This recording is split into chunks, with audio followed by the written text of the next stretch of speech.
कृष्णाय कृष्णभक्ताय तद्भक्ताय नमो नमः। ओम नमो भगवते वासुदेवाय। भगवते वासुदेवाय। ओम नमो भगवते वासुदेवाय। ओम नमो भगवते वासुदेवाय। ओम नमो भगवते वासुदेवाय। ओम नमो भगवते वासुदेवाय। नारायणं नमस्कृत्यं नरं चैव नरोत्तमं देवीं सरस्वतीं व्यासं ततो जयमुदीरयेत् नष्टप्रायेषु भद्रेषु नित्यं भागवत सेवया भगवती उत्तमश्लोकिर्भक्तिर्भवती नैष्ठिकी। कृष्णाय वासुदेवाय देवकी नंदनाय च नंदगोपकुमाराय गोविंदाय नमो नमः। जय श्री कृष्ण चैतन्य प्रभु नित्यानंद श्री अद्वैत गदाधर शिवासदि गौर भक्त वृंदा। हरे कृष्णा कृष्णा कृष्णा हरे हरे, हरे राम राम राम हरे हरे। प्रिय पंचशील भक्तवृंद, दामोदर देश भक्तवृंद, सनातन देश भक्तवृंद, फेसबुक के भाग्यशाली भक्तों, श्रीमद् भागवत के प्रार्थनाओं के अंतर्गत आज हम 8वें स्कंद मनवंतर स्कंद में प्रवेश करेंगे। इस स्कंद में जो 14 मनु, जिसमें से 6 हो चुके हैं, 7वें का अब शासन चल रहा है और 7 में भविष्य में आने वाले हैं। ये ब्रह्मा जी के एक दिन में 14 मनुओं का शासन चलता है। प्रश्न इसमें ये पूछा गया है कि हर मनु के समय में एक भगवान का अवतार होता है, उसको कहते हैं मनवंतर अवतार। उनकी क्या लीलाएं हैं, उनका वर्णन कीजिए। और दूसरी बात, मनवंतर का मतलब है, उसका अर्थ है कि इस ब्रह्मांड का संचालन कैसे चलता है। मनु सद्धर्म की स्थापना करते हैं और सद्धर्म के ऊपर चलने से सामान्य जनता अपने जीवन को सफल बनाती है। तो यहाँ मनवंतर अवतार जिसका अब वर्णन चल रहा है वो है आकुति और प्रजापति रुचि का पुत्र यज्ञेश्वर, ये भगवान का अवतार है और ये मनु की रक्षा करेगा। और कथा चल रही है पहले मनु की, स्वयंभू मनु और शत्रुपा, जो ब्रह्मा जी के अपने दोनों भुजाओं से प्रकट हुए। ये दोनों अयोनिज है, इसलिए स्वयंभू कहते हैं। मनु, जिसके नाम से हमको मनुष्य कहा जाता है, ये दोनों 3 पुत्री और 2 पुत्रों को जन्म देकर फिर तपस्या करने के लिए वन में गए। अब ये स्वयंभू मनु अपने आप किसी को प्रवचन नहीं कर रहे हैं, एक प्रकार का अपने उद्गारों को प्रकट कर रहे हैं, जिसका आज हम श्रवण शुरू करेंगे 9 नंबर श्लोक से। श्रीमनुर्वाच येन चेत्यते विश्वं विश्वं चेत्यते नायम् यो जागृति शयाने अस्मिन् नायं तं वेद वेदसः। ये स्वयंभू मनु अपने आप गुनगुना रहे हैं, एक अनुभूति अपनी है जो सिखा रहे हैं मानव समाज को। येन चेत्यते विश्वम, जिसके द्वारा विश्व की सृष्टि होती है। चेत्यते का मतलब किसी चीज को जीवित करना, प्रकट करना। तो जिनके द्वारा जगत प्रकट होता है। और दूसरी लाइन में कहते हैं विश्वम चेत्यते न अयम न यम। ये विश्व भगवान को नहीं प्रकट करता है, भगवान विश्व को प्रकट करते हैं। सिद्धांत ये है कि जड़ से चेतन तो प्रकट हो नहीं सकता, प्रकट ही चेतन ही जड़ को प्रकट करेगा, पहली बात। दूसरी बात, यो जागृति श्याने अस्मिन, जब सब लोग प्रलय काल में सो जाते हैं तब भी भगवान जागते रहते हैं। नायम तम, कोई भी उसको, वेद वेद सह, उसको कोई नहीं जानता है। तो इस श्लोक का अर्थ ये हुआ, मनु जी स्वयंभू कह रहे हैं, परम पुरुष भगवान, जो जिसको कहा जाए परमात्मा है, परमेश्वर है, उन्होंने इस सारे भौतिक जगत की सृष्टि की है, न कि जगत ने भगवान की सृष्टि की है।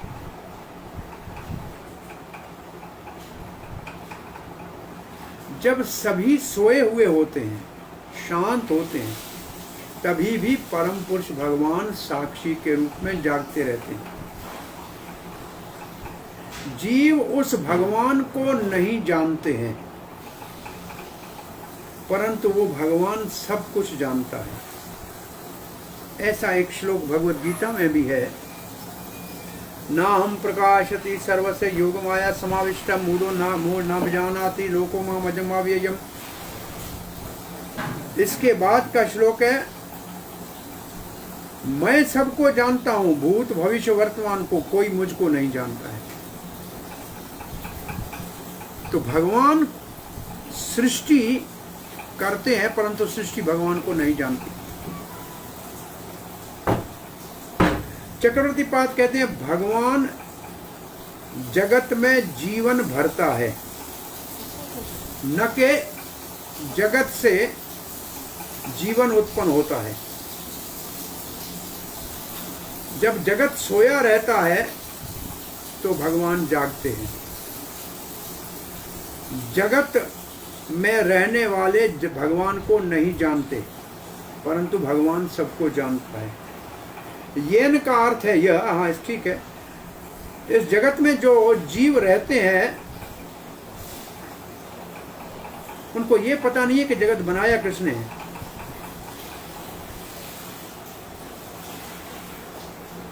वो ये भी नहीं जानते हैं कि जब हम सो जाते हैं तो कौन जागता है, कौन हमारी दिल की धड़कन चला रहा है, कौन हमारे श्वास चला रहा है, नहीं जानते।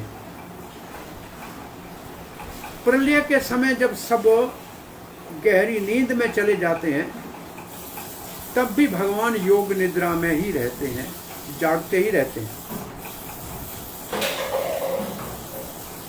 श्री प्रभुपाद लिखते हैं, यहाँ इस श्लोक में भगवान में और जीव में क्या भेद है उसका वर्णन किया गया है। नित्यो नित्यानाम चेतस चेतनानाम एको बहुनाम विदधाति कामम, ये कठ उपनिषद का प्रसिद्ध श्लोक है।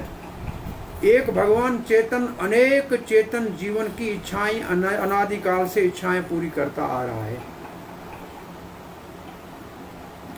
तो जीव में और भगवान में ये अंतर है, जब जगत की प्रलय होती है, जब जगत की प्रलय होती है तो सारे ही जीव एक प्रकार के निद्रा में चले जाते हैं और स्वप्न अवस्था में चले जाते हैं, अचेत हो जाते हैं, परंतु भगवान तब भी साक्षी के रूप में जागते रहते हैं।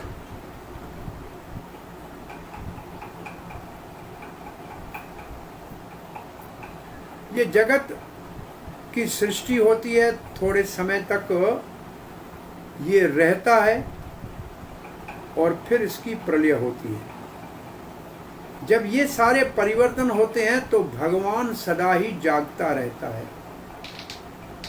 ये ऐसे है कि जहाज के सब मुसाफिर सोए रहें या ट्रेन के सब सोए रहें या बस के सब सोए रहें, ड्राइवर सोएगा तो सबका क्या होगा।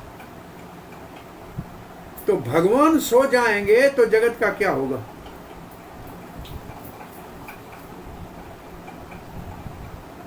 तो ये समझने की बात है, भगवान जागते रहते हैं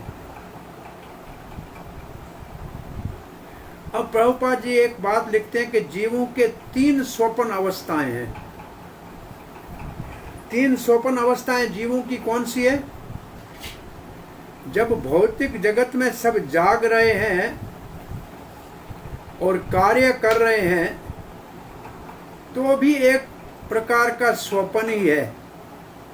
जगत में जो कुछ हो रहा है थोड़े समय के बाद रहेगा और फिर सब समाप्त हो जाएगा, तो इसलिए स्वप्न है। इसको कहते हैं जागते स्वप्न देखना। और जब हम सो जाते हैं तो नींद में स्वप्न आते ही हैं। नींद के वैसे भी 2 विभाग किए हुए हैं, एक तो हल्की नींद जिसमें स्वप्न होते हैं, एक गहरी नींद। तो स्वप्न तो नींद में भी है, जागता भी जीवन स्वप्न है, नींद में तो स्वप्न आते ही हैं। और जब प्रलय के समय सब अचेत हो जाते हैं और उस समय सब ही अंतर ध्यान हो जाता है, कुछ नहीं रहता है, तब भी एक प्रकार का स्वप्न ही रहता है, क्योंकि फिर जागेंगे, फिर सृष्टि होगी। प्रभुपाद जी कहते हैं भौतिक जगत में कोई भी स्थिति और अवस्था है वो सब स्वप्न के समान है, परंतु इसके विपरीत आध्यात्मिक जगत में सब चीजें चेतन है, सब जागृत हैं। ये सब स्वप्न में है संसार में, इसलिए भक्ति विनोद ठाकुर ने गाया है जीव जागो जीव जागो। सब स्वप्न में सोए हुए हैं, माया की गोद में सोए हुए हैं और स्वप्न देख रहे हैं कि हम यहां सुखी हो जाएंगे। ये एक बड़ा स्वप्न है। अब आगे बहुत प्रसिद्ध श्लोक है, वैसा ही श्लोक ईशोपनिषद में है।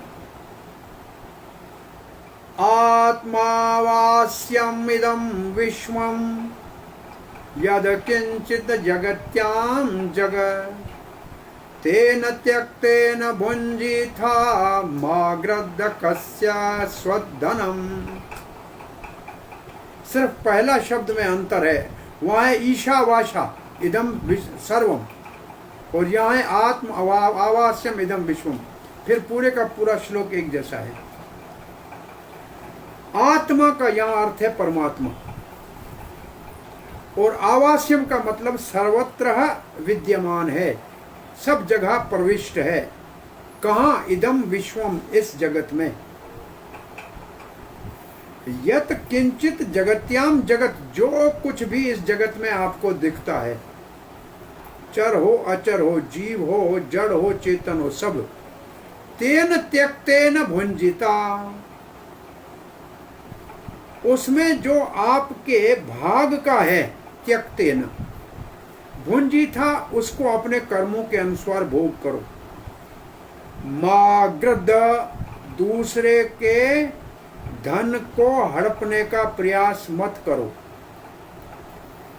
गिरद का मतलब स्वीकार करना, कस्य स्वित, किसी और का, धनम, धन को। श्री प्रभुपाद जी का इस श्लोक के ऊपर बहुत विस्तार से तात्पर्य है और प्राय जो प्रभुपाद जी ने एक थीम दिया है वो है साम्यवाद, आध्यात्मिक साम्यवाद। तो आइए पहले इस श्लोक का अर्थ प्रभुपाद जी के शब्दों में सुनते हैं। इस जगत में परम पुरुष भगवान जो परमात्मा के रूप में सर्वत्र विद्यमान है, जो भी यहाँ जड़ चेतन कुछ भी दिखता है वो सब भगवान का है। इसलिए जितना हमारे कर्मों के अनुसार हमारे भाग्य में है उसी को भोगना चाहिए और किसी को दूसरे के धन के ऊपर अधिकार जमाना या उसको छीनना या हड़प नहीं करना चाहिए।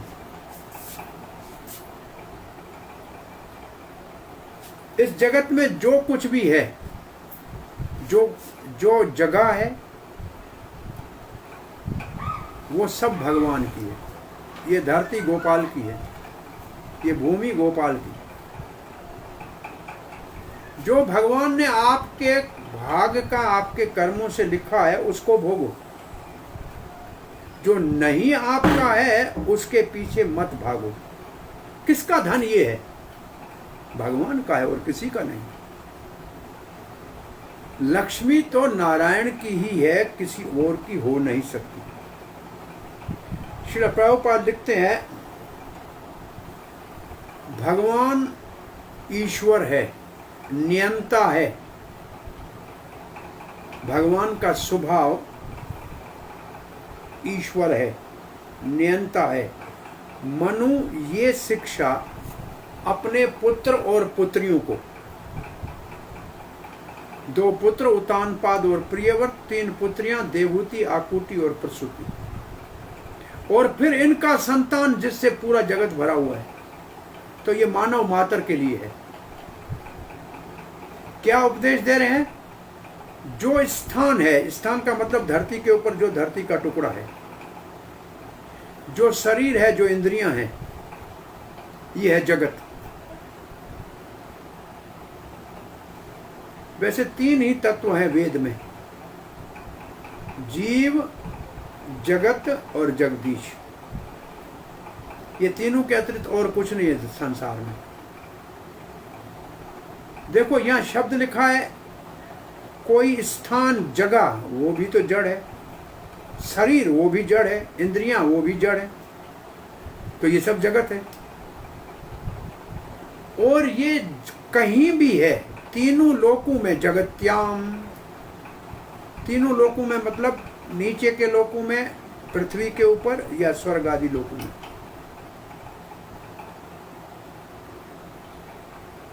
क्योंकि इन सब में भगवान विद्यमान है, भगवान प्रविष्ट है, भगवान की है, क्योंकि भगवान ने इनका सृष्टि की है। जिसने इसकी सृष्टि की है, काहे के लिए की है? अपनी ही लीला के लिए की है। ये भगवान, ये जगत, ये सृष्टि भगवान की, ये जगत भगवान की सृष्टि लीला है। प्रभुपाद लिखते हैं सृष्टि लीला को ही उतना ही महत्व देना चाहिए जितनी रास लीला को। तो ये भगवान की क्रीड़ा का स्थली है। ये जिसने बनाया है, जो इसमें है, उसी का वो स्वामी है और उसी में वो रहता है और उसी के अपने क्रीड़ा के लिए है। वैसे भी आप अपना घर बनाते हैं तो आपके ही रहने के लिए, और कोई तो नहीं रहेगा। तो जगत बनाया भगवान ने, तो भगवान उसमें रहता है, भगवान का ही अपनी आनंद के लिए है। अब प्रभुपाद जी एक सुझाव दे रहे हैं हमको कि क्योंकि धरती भगवान की, हम भगवान के, तो फिर हमको क्या करना चाहिए? इसलिए हमारे को भगवान का मंदिर, भगवान के मंदिर जगह जगह पर निर्माण करके उसमें भगवान के दिव्य विग्रहों की स्थापना करनी चाहिए, ये दिखाने के लिए कि ये सब इनका है।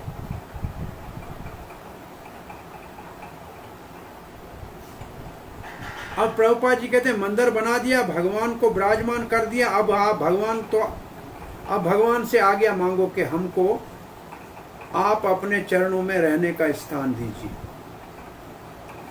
और उस समय एक और भवन अपने लिए मंदिर के साथ बनाओ, लेकिन मंदिर के समान वैभव वाला नहीं हो, उससे थोड़ा सा कम वैभव वाला होना चाहिए। और फिर वो घर भी अपना नहीं मानना चाहिए। भगवान स्वामी है, हम सेवक हैं, जो उन्होंने स्थान दिया है उन्हीं के स्थान में हम रह रहे।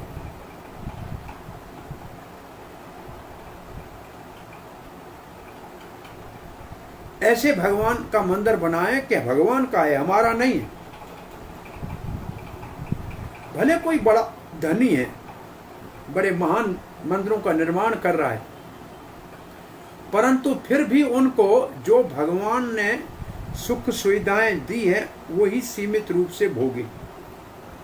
जैसे स्वामी का सेवक जो स्वामी देता है वो भोगता है। तो एक तो प्रेरणा प्रभुपाद जी ये दे रहे हैं कि जगत भगवान का, सृष्टि उसने की, तो हमारा ये धर्म है कि जगह जगह पे हमको भगवान के मंदिर बनाने चाहिए। देखिए, इस कृष्ण भावना अमृत संघ के अंतर्गत श्रील प्रभुपाद ने विश्व भर में मंदिरों को निर्माण कराया। अब देखिए, केवल आपके एक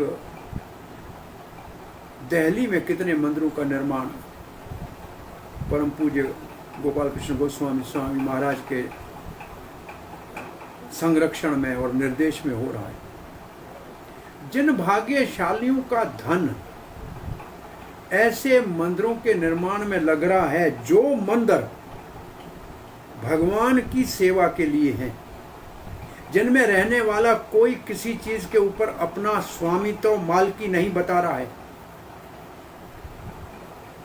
जो कुछ आ रहा है भगवान की सेवा में लग रहा है, भगवान के सेवकों की सेवा में लग रहा है, वो समझ लो कि भगवान को बहुत प्यारे हैं, प्रिय हैं, क्योंकि भगवान के मंदिर का निर्माण किया।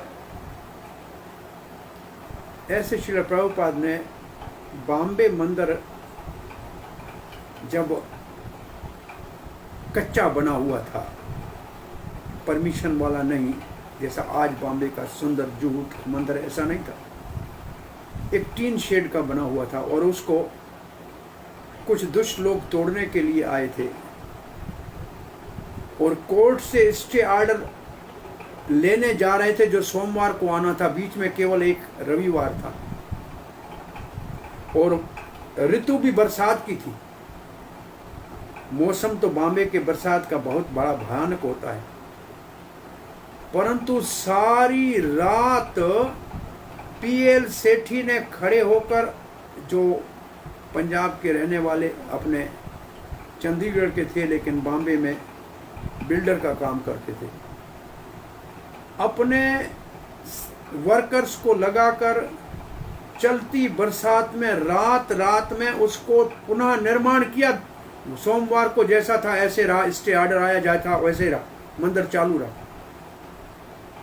तब प्रभुपाद ने सेठी जी को कहा कि आपने भगवान के मंदिर का निर्माण किया और भक्तों के रहने के लिए ये जो बनाया है सारा, भगवान ने आपके लिए वैकुंठ में, अपने धाम में भी जगह बना के रखी।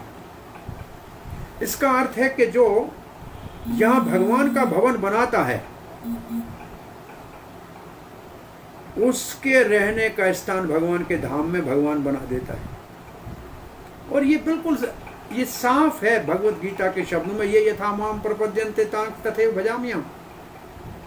जिस भाव से आप मेरी सेवा करोगे वैसे मैं आपकी करूँ। आपने मेरा मंदिर बनाया, मैंने आपका घर मेरे लोक में बना दिया। तो जिस भाग्यशाली के पास भगवान ने आजीविका से अधिक कर्मों के फल के रूप में धन दिया है, तो भगवान के ऐसे भव्य मंदिरों का निर्माण करना चाहिए। और उन मंदिरों में अगर भक्त हो और भगवान की कथा कीर्तन का प्रचार हो तो सोने के ऊपर सुहागा है। ऐसे बहुत से और भी धार्मिक धनी हैं भारत में, जिन्होंने अपने धन को कर के रूप में देने के बजाय मंदिरों का निर्माण किया है और वो भव्य मंदिर बने हुए, परंतु उनके अंदर भक्ति का माहौल नहीं है, प्रचार का काम नहीं है।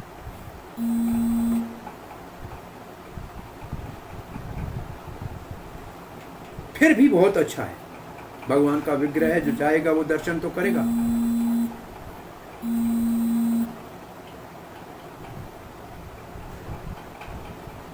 सो प्रभुपाद जी आगे लिखते हैं, जो अपने भाग्य से प्राप्त हुआ उसमें संतुष्ट रहे, अधिक के लिए इच्छा न उत्पन्न करे।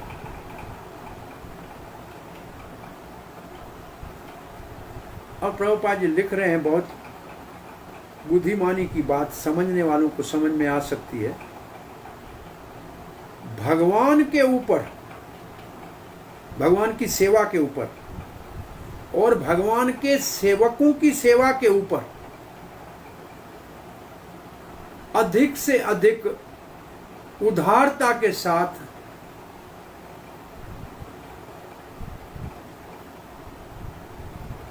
अपने संपत्ति को सेवा में लगाना चाहिए। इंद्रद्युम्न महाराज कहते थे, जब मैं फ्रांस के मंदिर का प्रेसिडेंट था तो मेरा एक ही उद्देश्य था कि भगवान के लिए सबसे अच्छा वस्त्र, सबसे अच्छा भोग, सबसे अच्छी व्यवस्था।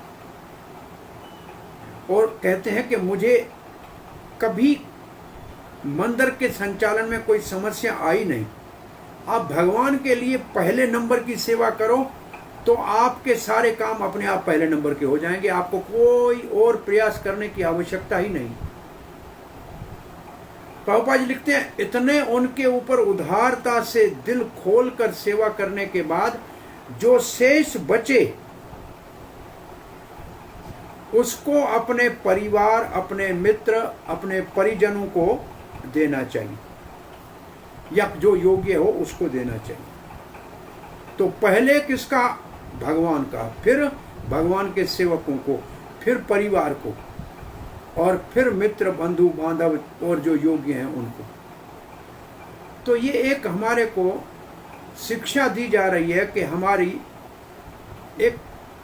एक मित्र आगरा में रहा, अब तो हम नहीं मिले नहीं है बहुत समय से, जब मंदिर का संचालन चलाते थे, सीए थे, बोलते थे हमने अपने परिवार की एक ट्रस्ट बना रखी है,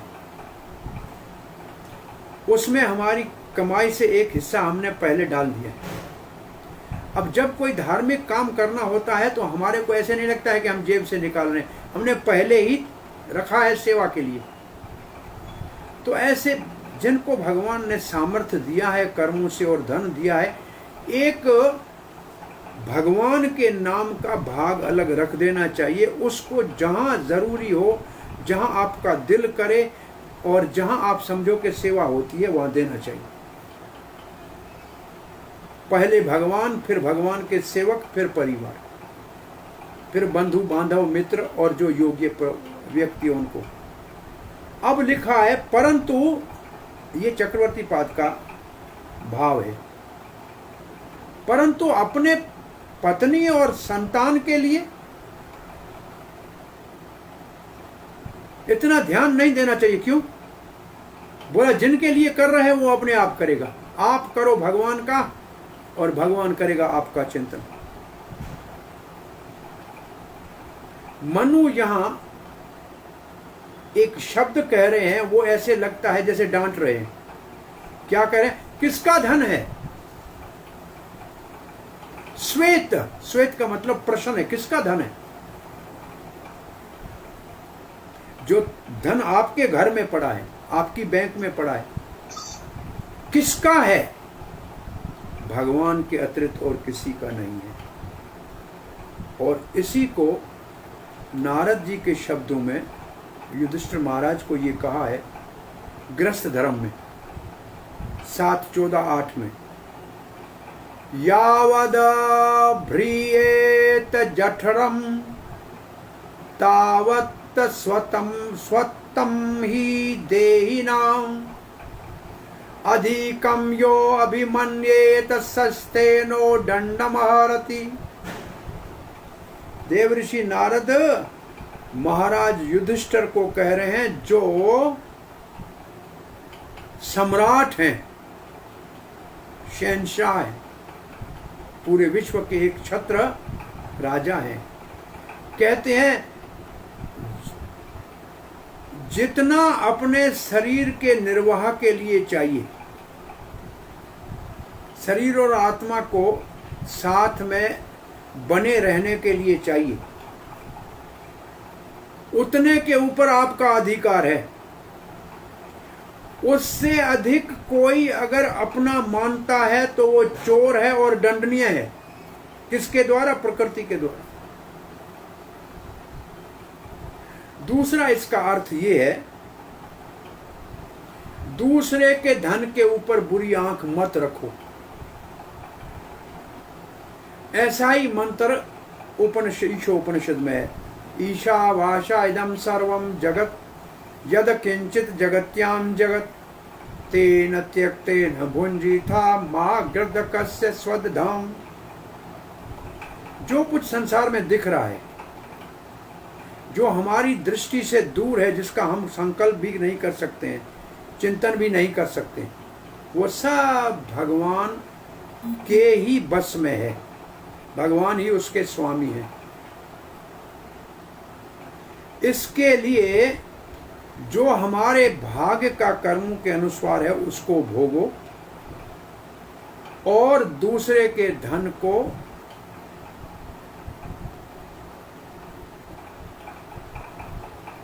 हड़पने का विचार मत रखो।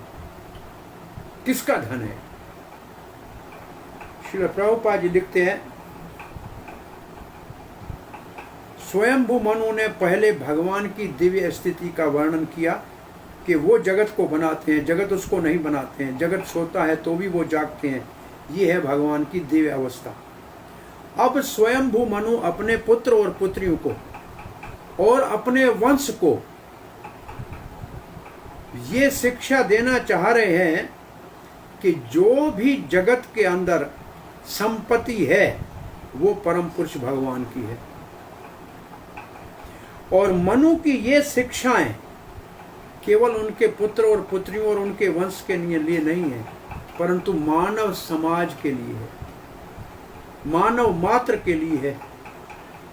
क्योंकि मनु से ही मनुष्य निकला, जिससे हमारा नाम, हमको मानव कहा जाता है, अंग्रेजी में मैन कहा जाता है, सब मनु से निकला है।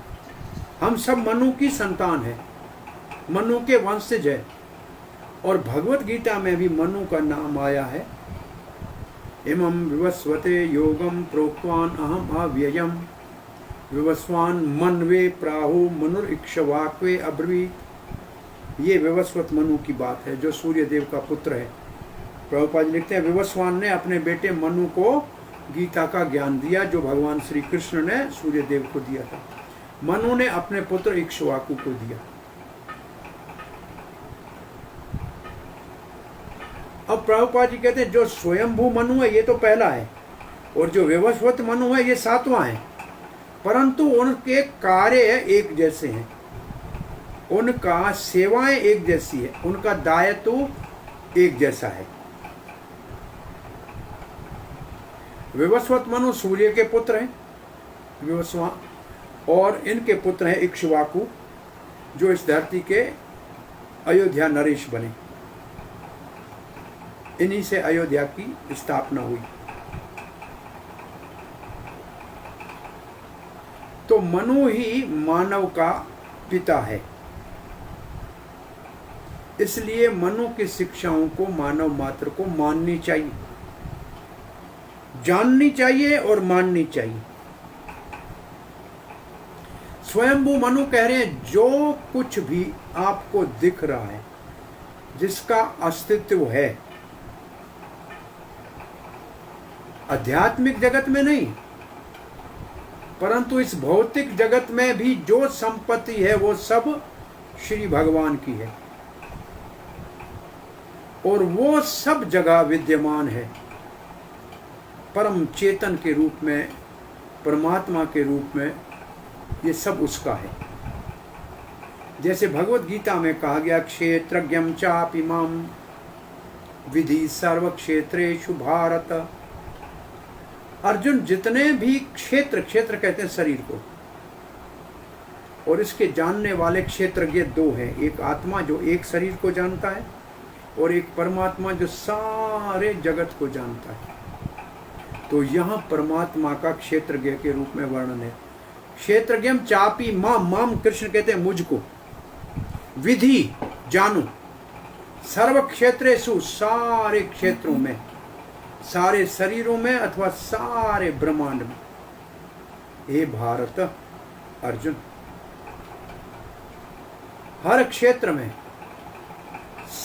अथवा जगत में अथवा हर एक शरीर में भगवान परमात्मा के रूप में स्थित हैं। इसलिए हमारा शरीर जो भगवान ने दिया है, इसको भगवान की आज्ञा के अनुसार चलाना चाहिए।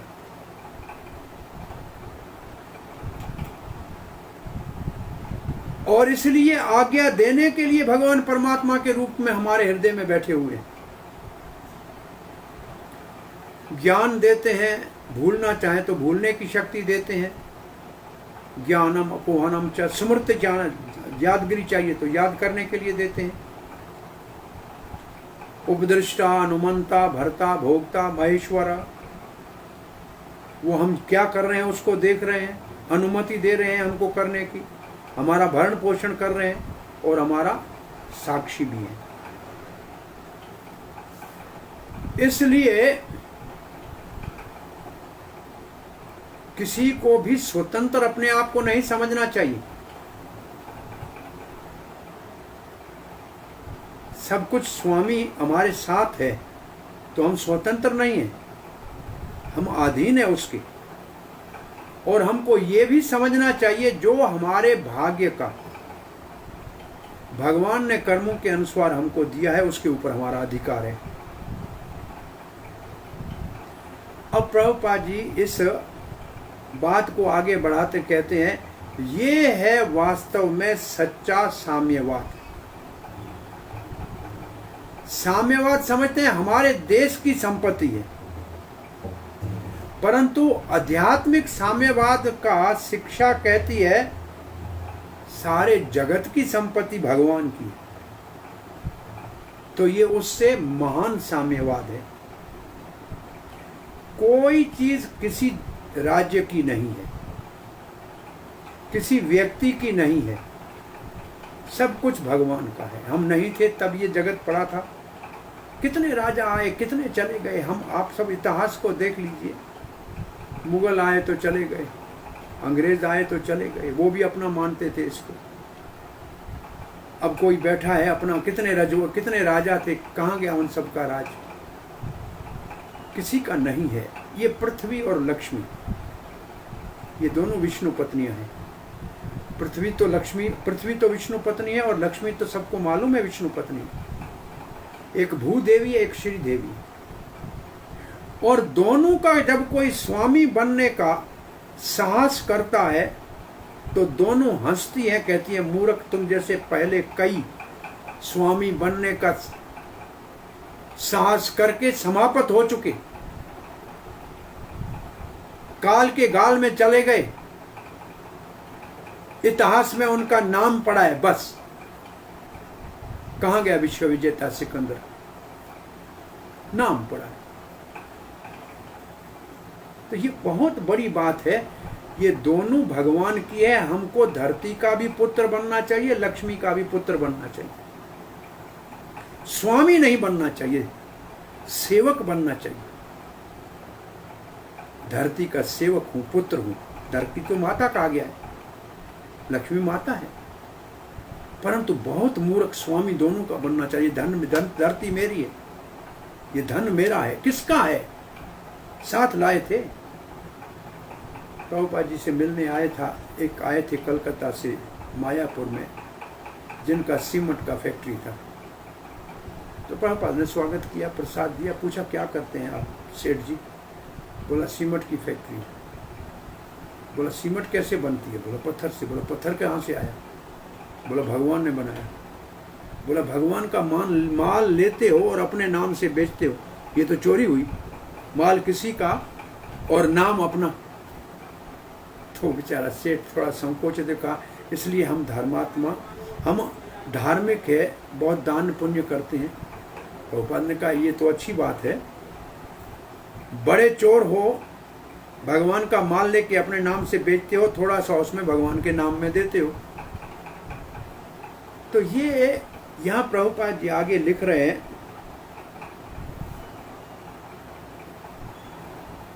ये इस श्लोक का अर्थ है कि ये जगत में जो कुछ है न किसी एक देश का है, न किसी विशेष व्यक्ति का है, ये सब भगवान का है, था और रहेगा।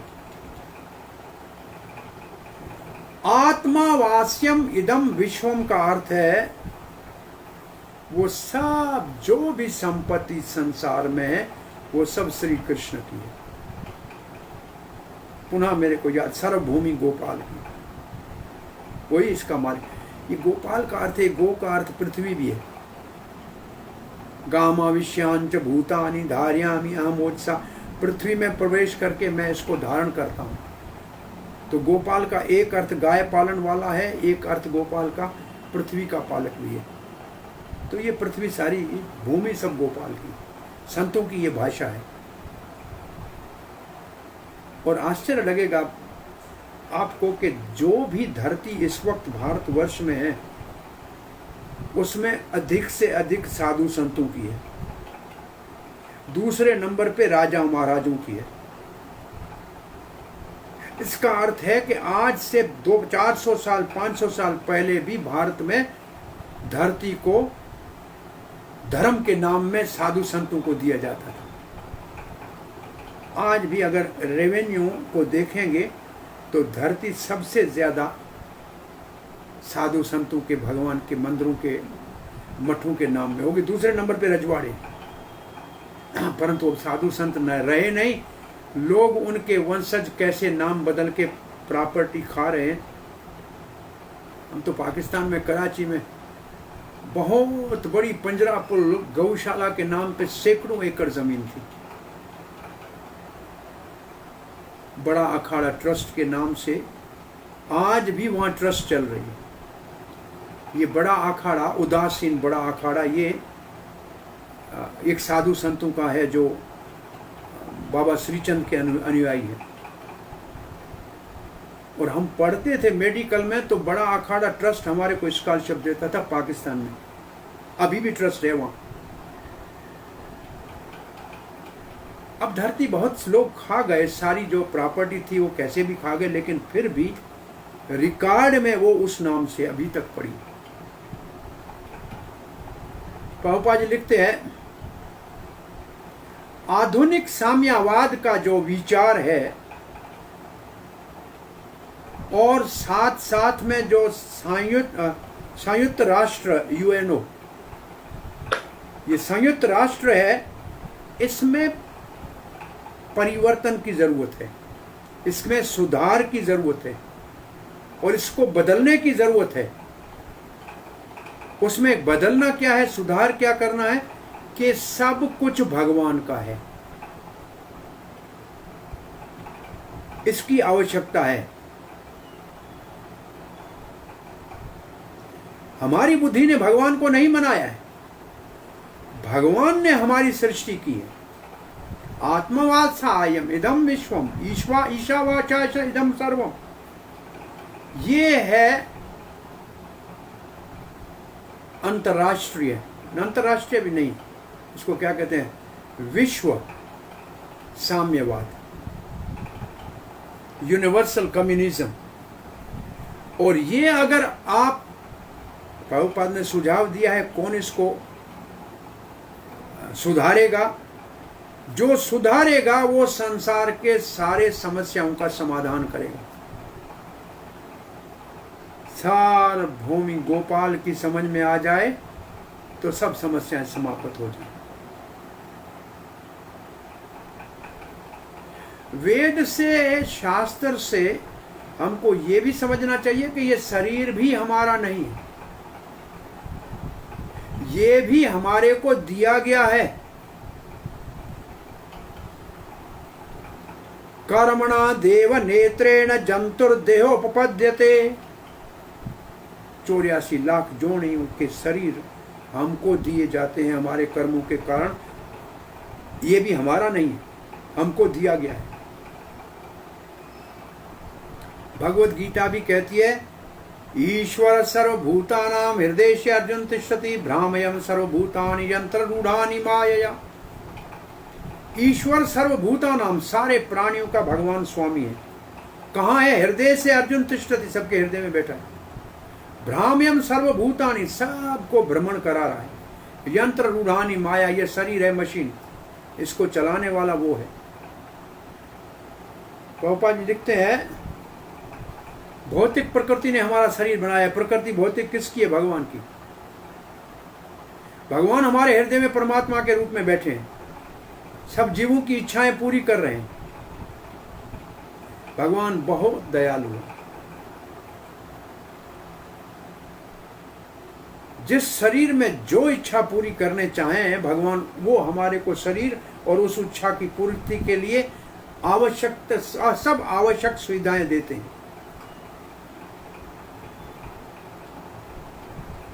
पर ये शरीर क्या है? मशीनें हैं, यंत्र रूढ़ानी माया। और इन मशीनों को बनाया गया है भौतिक प्रकृति के द्वारा, और जीव इसमें केवल सुख और दुख भोगता है अपने कर्मों का। और ये सहूलियत, ये सुविधा भगवान ने जीव को दी है। जब सब चीजें भगवान की है तो दूसरे की चीज को हड़पने का, उसको छीनने का प्रयास नहीं करना चाहिए।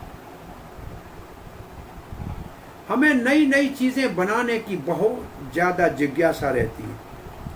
और आजकल तो लोग बहुत बड़ी मल्टी स्टोरी बिल्डिंग बनाना चाहते हैं, आकाश को छूने वाली बड़ी बड़ी बिल्डिंगें बना रहे हैं। बनाने के लिए सामान कहां से आता है? कहां से सीमेंट कहां से आई, पत्थर कहां से आया, लोहा कहां से आया, ये कहां से आएगा? ये तो सब भगवान का बनाया हुआ है। ये दुनिया में किसी ने नहीं बनाया, पत्थर ईंट किसी ने नहीं बनाया, ये मिट्टी ये कहां से आया? ये सब भगवान का बनाया हुआ है। ये सारे जगत में जो कुछ आपको बड़ी बड़ी सुंदर बिल्डिंगें दिख रही हैं, क्या है? ये 5 भूत तो हैं। और तेजो वारी मृदाम यथा विन्नम्य, तेजो वारी मृदाम, ये पृथ्वी आकाश जल वायु, ये सब कुछ यही है और कुछ नहीं। तेजो आग है, मृदाम मिट्टी है, वारी जल है, मैं समझता हूं। तो ये सारे आकाश को छूने वाली बड़ी बड़ी जो इमारतें बनी हुई हैं, भवन बने हुए हैं, ये क्या है? ये पृथ्वी का, जल का और अग्नि का, और इन तत्वों का ही मिक्सचर है। अग्नि कहां से आई?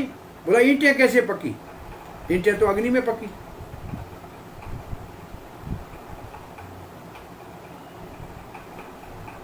तो ये बड़े बड़े सब जो कुछ है ये भगवान की संपत्ति है। ठीक है, मानव ने इसने को बनाने का काम किया है तो मजदूर को तनख्वाह मिलनी चाहिए। ऐसे जो आपके भाग में है उसका आप भोग करो, आपको वो तनख्वाह के रूप में मिल रहा है, वो आपका वेतन है। तेन त्यक्तेन भुंजीथा, ये आपका वेतन है क्योंकि आपने बनाने का ये प्रयास किया है।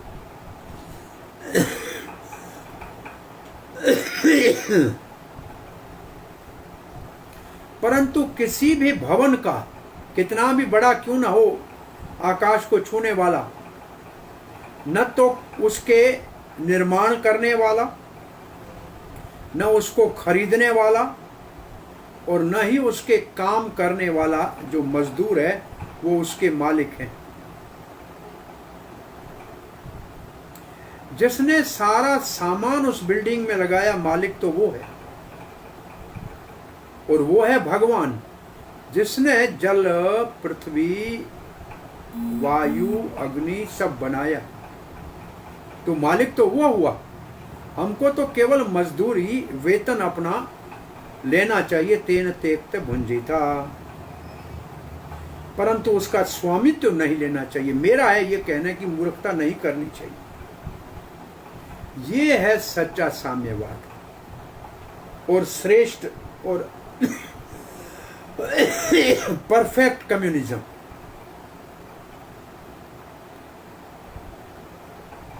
अगर बड़ा भवन ही बनाना है तो अच्छा है, भगवान के मंदिर बनाओ, प्रभुपाद जी कह रहे, और भगवान के विग्रहों की स्थापना करो। तो तो हमारे को जो निर्माण करने का इच्छा है वो भगवान की सेवा में लग गई, क्योंकि सब कुछ संपत्ति श्री कृष्ण की है, इसलिए सभी उसी को अर्पण करना चाहिए। और हमको केवल प्रसाद के रूप में तेन त्यक्त्वे भुंजिता, प्रसाद के रूप में ग्रहण करना चाहिए। हमको आपस में लड़ना नहीं चाहिए, मुझे अधिक चाहिए, मुझे अधिक चाहिए, नहीं। यही तो महाराज युधिष्ठिर को नारद ने ग्रस्त धर्म में कहा है, यावद भ्रियेत जठरम, जठरम कहते हैं पेट को, तावत स्वतनम ही देही नाम, वो देही का पेट भरने के लिए जितना चाहिए उतना ही आपका है। अधिकम यो अभिनयेत, जो अधिक उससे रखने का प्रयास करेगा, सस्तेन दंड दंडम हरति, वो चोर है और उसको दंडनीय है। और लिखा है दंड कौन देगा?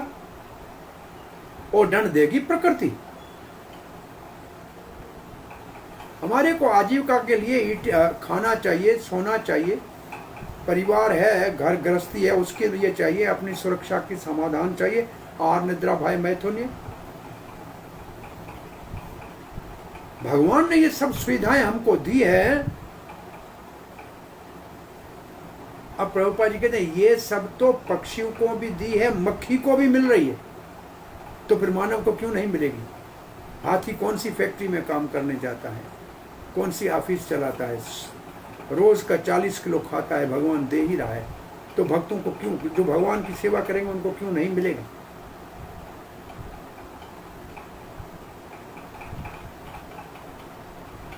कोई इतना बड़ा आर्थिक व्यवस्था के करने की आवश्यकता नहीं है। हर एक चीज भगवान की कृपा से सदा ही सबके लिए उपलब्ध और पर्याप्त मात्रा में सदा रहती है।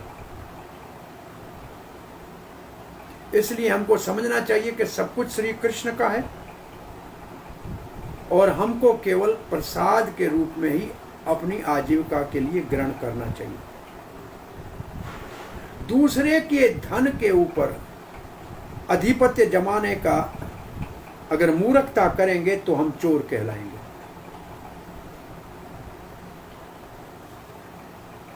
जो हमारी आवश्यकता है उतना हमारे पास रहना है। इसलिए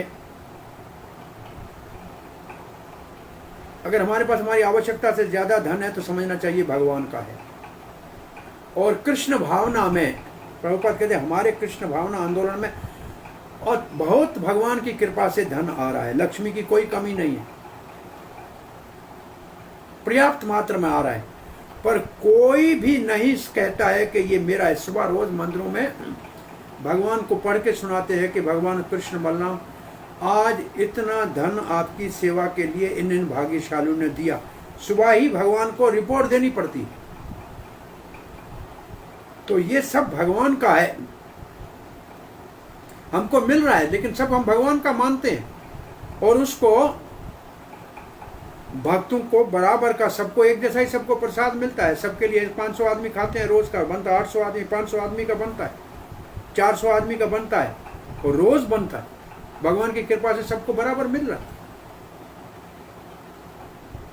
किसी भी भक्त को कोई धन या संपत्ति अपनी मानना मेरी है ऐसा कहने की आवश्यकता नहीं है।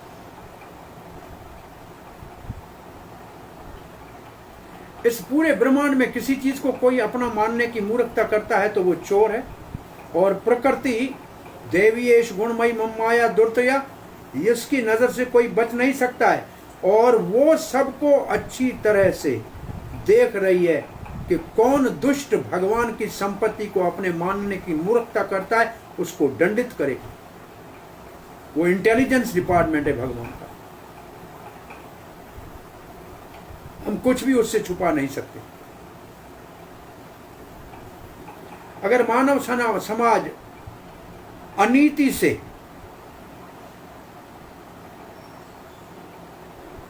पूरे संसार का या कुछ संसार के भाग को अपना बनाने का प्रयास करेगा और कहेगा ये मानव का है या सब मानव समाज का है, तो हम सबको चोरों का समाज माना जाएगा और प्रकृति के भयानक दंड को सहना पड़ेगा। इन शब्दों के साथ आज की कथा को यहाँ विराम।